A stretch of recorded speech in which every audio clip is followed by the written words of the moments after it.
Assalamualaikum warahmatullahi wabarakatuh. Innal hamdalillah nahmaduhu wa nasta'inuhu wa nastaghfiruh wa na'udzu billahi min shururi anfusina wa min sayyiati a'malina. May yahdihillahu fala mudilla lahu wa may yudlilhu fala hadiya lahu.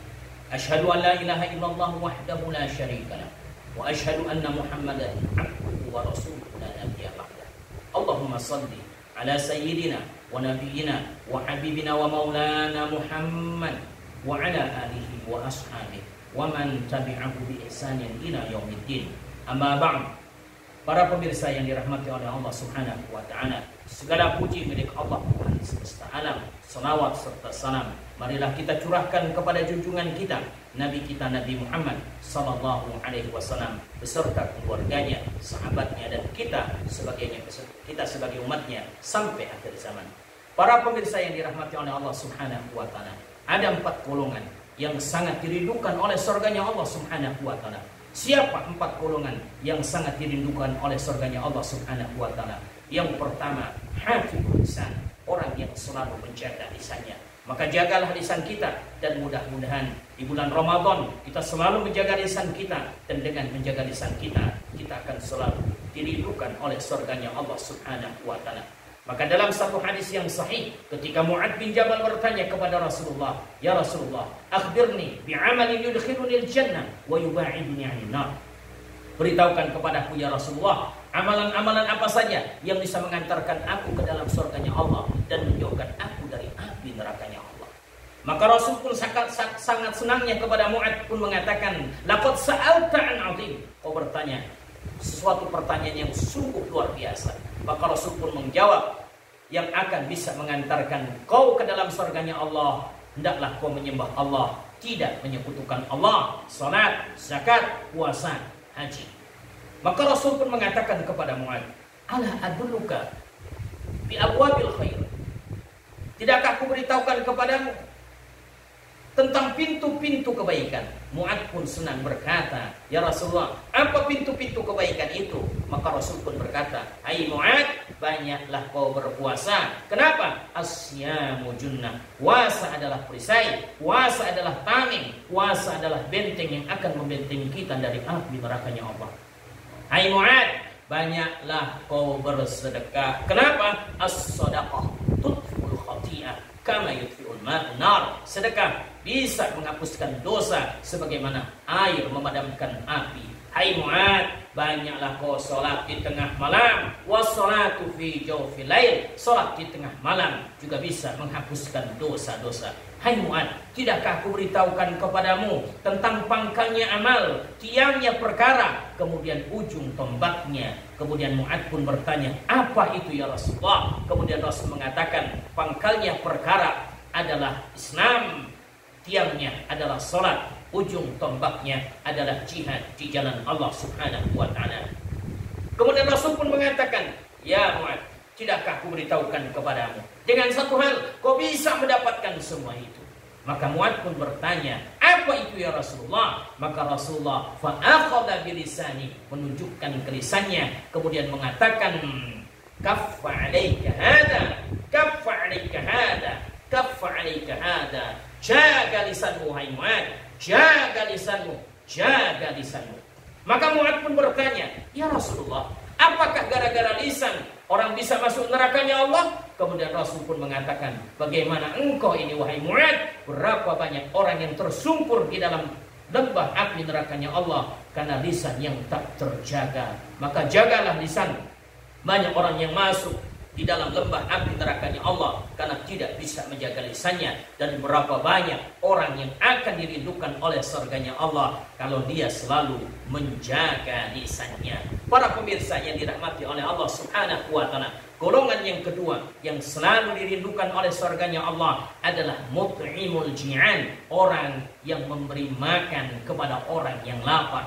Allah Subhanahu wa ta'ala memberitahukan kepada kita dalam kitabnya, "Ara'aital ladzi yukadzibu bid-din, fadzalikal ladzi yad'ul yatim wa la yahuddu 'ala ta'amil miskin."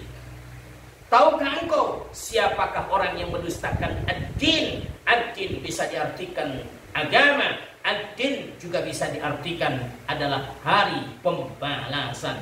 Tahukah kamu siapa yang mendustakan adanya agama? Tahukah kamu siapakah yang mendustakan adanya hari pembalasan? Karena banyak orang yang tidak mengimani adanya hari pembalasan. Salah satunya adalah orang yang menghardik anak yatim dan orang yang tidak memberi makan miskin.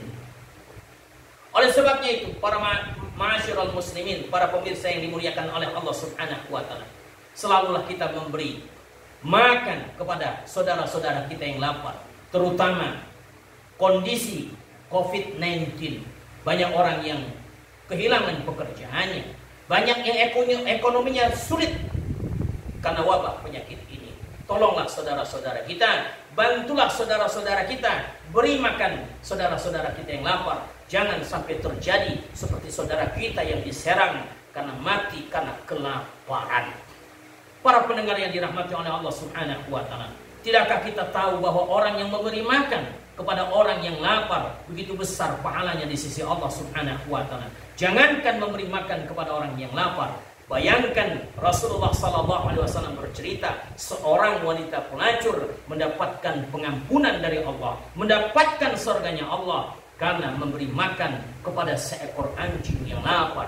Lalu bagaimana kalau kita memberi makan kepada saudara-saudara kita yang lapar? Rasulullah sallallahu alaihi wasallam bercerita, dulu ada seorang yang ahli ibadah, 60 tahun, bayangkan, mengabdikan dirinya kepada Allah.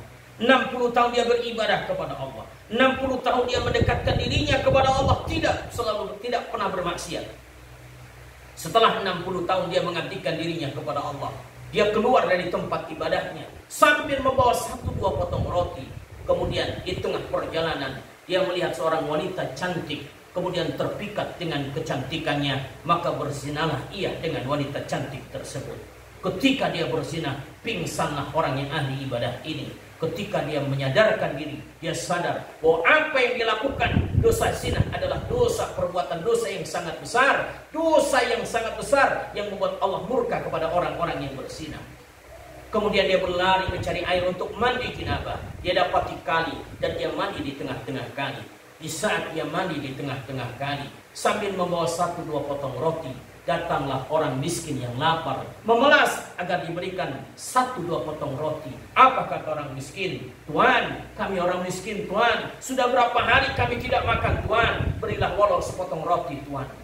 Maka orang yang ahli ibadah merasa iba, merasa ada rahmat di dalam hatinya, kasih sayang di dalam hatinya. Dia bergegas memberikan 1-2 potong roti dengan kasih sayangnya.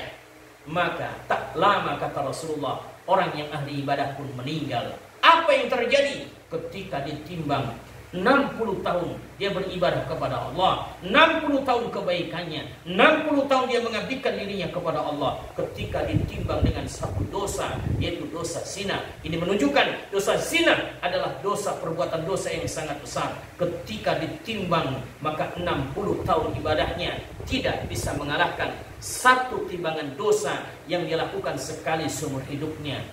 Apa kata Rasulullah? Allah yang Maha Rahman, Allah yang Maha Rahim.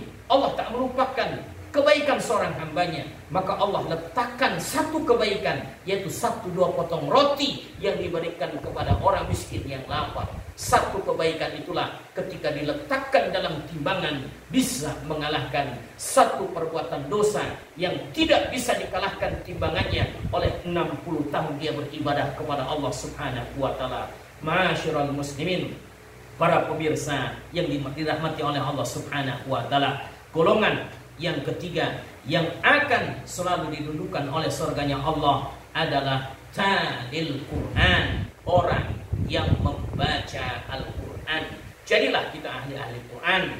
Gunakan kesempatan di bulan Ramadan ini untuk mengkhatamkan Al-Quran, memperbanyak baca Al-Quran, karena Al-Quran yang Allah turunkan salah satu fungsinya selain hudal linnas, petunjuk untuk manusia, tapi Al-Quran juga sebagai penolong kita nanti di hari kiamat. Ketika Allah berkata kepada Nabi Musa alaihissalam, "Ya Musa, aku akan berikan 2 cahaya yang akan aku berikan kepada umat Nabi Muhammad yang tidak diberikan kepada umat sebelumnya. 2 cahaya inilah yang akan menerangi 2 kegelapan." Maka Nabi Musa pun bertanya kepada Allah, "Ya Allah, apa 2 cahaya yang akan kau berikan kepada umat Nabi Muhammad yang tidak diberikan kepada umat sebelumnya. Kemudian Allah berkata, dua cahaya tersebut, yang pertama adalah cahaya Al-Quran, yang kedua adalah cahaya Ramadan. Maka Nabi Musa pun bertanya, ya Allah, apa dua kegelapan yang akan diterangi oleh dua cahaya tersebut? Kemudian Allah pun mengatakan, dua kegelapan itu, yang pertama adalah kegelapan di alam kubur, dan yang kedua adalah kegelapan di hari kiamat. Para pemirsa yang dirahmati oleh Allah Subhanahu wa taala, Al-Qur'an yang Allah turunkan syifa, obat, bisa menyembuhkan penyakit. Wa nunazzilu minal Qur'ani ma huwa syifa, kata Allah. Maka aku turunkan Al-Qur'an, salah satu fungsinya adalah untuk menyembuhkan penyakit. Maka di tengah COVID-19 ini jugalah kita selalu membaca Al-Qur'an, karena tidak ada yang lebih baik daripada imunitas untuk diri kita kecuali Al-Quran. Kita bisa mendapatkan imunitas yang baik ketika ada ketenangan di dalam hati kita, dan tidak ada ketenangan kecuali kita berzikir kepada Allah. Ala bidzikrillahi tatma'innul qulub. Hanya dengan mengingat nama Allah, hati kita akan menjadi tenang, dan tidak ada zikir yang paling utama kecuali membaca Al-Quran. Lihatlah berapa banyak saudara-saudara kita terindikasi positif COVID-19, tapi Allah berikan kesembuhan dengan sebab dia selalu membaca Al-Quran, membaca ayat-ayat Allah. Maka gunakan Al-Quran sebagai obat di tengah-tengah wabah penyakit yang menular ini. Mudah-mudahan dengan kita membaca Al-Quran, Allah jauhkan kita dari penyakit-penyakit.